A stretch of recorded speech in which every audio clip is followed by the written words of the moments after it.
Friends, मैं doctor Anita Modi आज आपको बचत के विरोधाभास पैराडॉक्स ऑफ थ्रिफ्ट के बारे में बताने जा रही हूँ।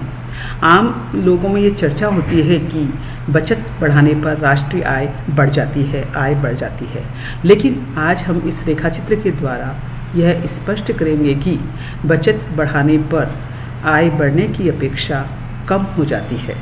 तो इसे मैं रेखाचित्र के द्वारा स्पष्ट कर रही हूँ। देखिए, रेखाचित्र में वाई एक्सिस पे हमने बचत और विनियोग दिखाया है और एक्स एक्सिस पर राष्ट्रीय आय दिखाया है। डायग्राम से स्पष्ट है कि आई निवेश को बताता है। यहाँ पर हम स्वायत्त निवेश ले रहे हैं जो कि आय के स्तर से स्वतंत्र होता है। दूसरी तरफ एस बाएं से दाएं ऊपर की ओर उठता हुआ है, यह बचत वक्र है, अर्थात जैसे जैसे आय बढ़ती है बचत भी बढ़ जाती है। तो आप लोग देखिए, संतुलन बिंदु कहाँ होगा? जहाँ I = S हो, अर्थात बचत और निवेश बराबर हो। यह E बिंदु पर है। तो राष्ट्रीय आय का निर्धारण कितना हो गया? OM। अब मान लीजिए बचत पूर्वापेक्षा बढ़ जाती है। बचत बढ़ने पर बचत वक्र SS से विवर्तित होकर SS1 हो जाता है। आप लोग देखिए, रेखाचित्र में नया संतुलन बिंदु कहाँ है? E1 पर, और राष्ट्रीय आय पूर्वापेक्षा कम होकर OM से OM1 हो जाती है। तो आप लोगों ने डायग्राम से बिल्कुल स्पष्ट दिखाई दिया कि बचत पूर्वापेक्षा बढ़ने पर राष्ट्रीय आय बढ़ने की अपेक्षा कम हो गई है। तो इसे हम कहते हैं बचत का विरोधाभास, पैराडॉक्स ऑफ थ्रिफ्ट, कि बचत बढ़ने पर आय बढ़ने की अपेक्षा कम हो जाती है, और इसे हमने रेखाचित्र के द्वारा भी स्पष्ट किया है। तो आज आगे का एक टॉपिक हम देख रहे हैं, केन्स के रोजगार और आय सिद्धांत या आमदनी सिद्धांत की आलोचना और मूल्यांकन। तो सबसे पहले देखिए कि प्रोफेसर केन्स ने समग्र मांग की कमी से उत्पन्न अनैच्छिक बेरोजगारी की ही केवल चर्चा की, अर्थात उनका जो क्षेत्र है वो काफ़ी सीमित रहा। वो बेरोजगारी के अन्य स्वरूप जैसे छिपी हुई बेरोजगारी है, पूंजीगत पदार्थों की कमी की वजह से जो बेरोजगारी उत्पन्न होती है, उन पर कोई प्रकाश नहीं डाल पाए, उनका कोई कारण और उनके लिए कोई समाधान प्रस्तुत नहीं कर पाए। उन्होंने केवल प्रभावपूर्ण मांग की कमी की वजह से होने वाली बेरोजगारी पर चर्चा की है, जो कि अधिकांशतः पूंजीवादी अर्थव्यवस्था में पाई जाती है। विकासशील देशों में ऐसी बेरोजगारी नहीं पाई जाती है। अतः विकासशील देशों के लिए केन्स के रोजगार और आय सिद्धांत की जो सार्थकता है वो सीमित रह जाती है, उसकी उपादेयता पर प्रश्न चिन्ह लग जाता है। दूसरी मान्यता वो लेके चले थे पूर्ण प्रतिस्पर्धा व बंद अर्थव्यवस्था पर लागू। वो मान के चले थे कि बंद अर्थव्यवस्था में पूर्ण प्रतिस्पर्धा है, पूर्ण प्रतियोगिता है, लेकिन वास्तव में अर्थव्यवस्था में पूर्ण प्रतियोगिता नहीं पाई जाती है।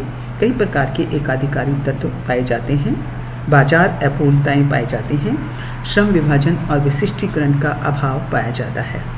और इसके साथ ही बंद अर्थव्यवस्था का मतलब वो अर्थव्यवस्था होती हैं जो विदेशी व्यापार नहीं करती है। आज की ग्लोबल इकोनॉमी में हम ऐसी अर्थव्यवस्था पर चर्चा करते हैं तो वो निरर्थक सा प्रतीत होता है। अतः ये दोनों मान्यताएं भी आज वास्तविक जगत में लागू नहीं होती है।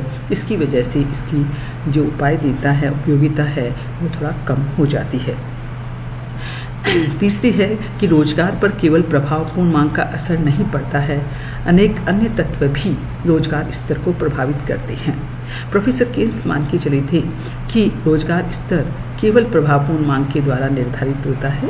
प्रभावपूर्ण मांग बढ़ाने पर रोजगार का स्तर भी बढ़ जाता है, लेकिन वास्तव में रोजगार पर अन्य तत्वों का भी प्रभाव पड़ता है, जिसकी इस सिद्धांत में उपेक्षा की गई है। नेक्स्ट हम लोग इसकी आलोचना देखते हैं।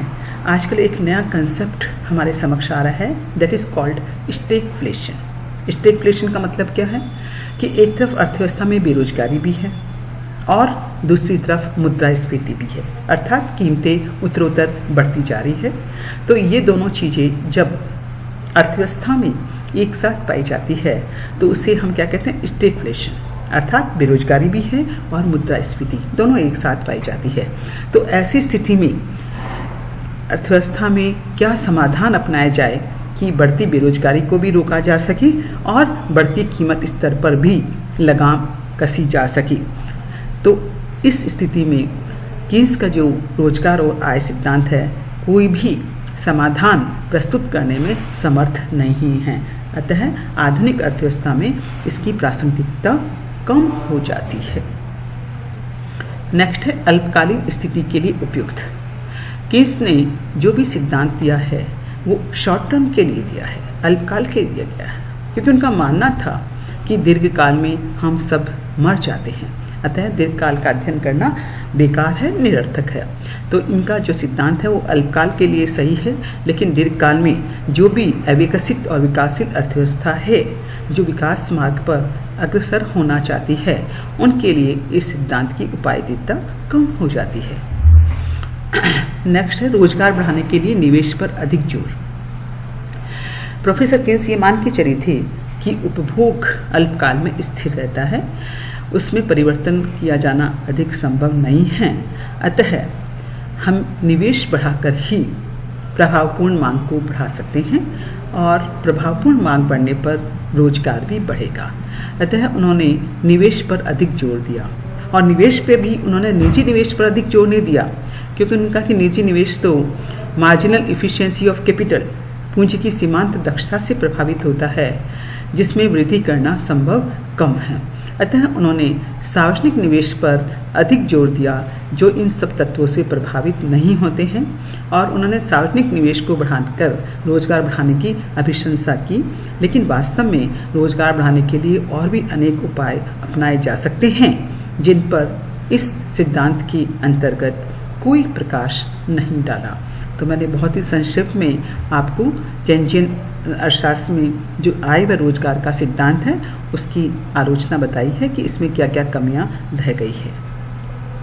अब हम नेक्स्ट टॉपिक देख रहे हैं केन्जियन अर्थव्यवस्था, केन्जियन सिद्धांत की विकासशील अर्थव्यवस्था में क्या महत्व है, उसकी क्या सार्थकता विकासशील अर्थव्यवस्था में है। आप लोग जानते हैं विश्व के अधिकांश जो देश है वो विकासशील दौर से गुजर रहे हैं, अतः हमें उनकी सार्थकता भी देखनी चाहिए।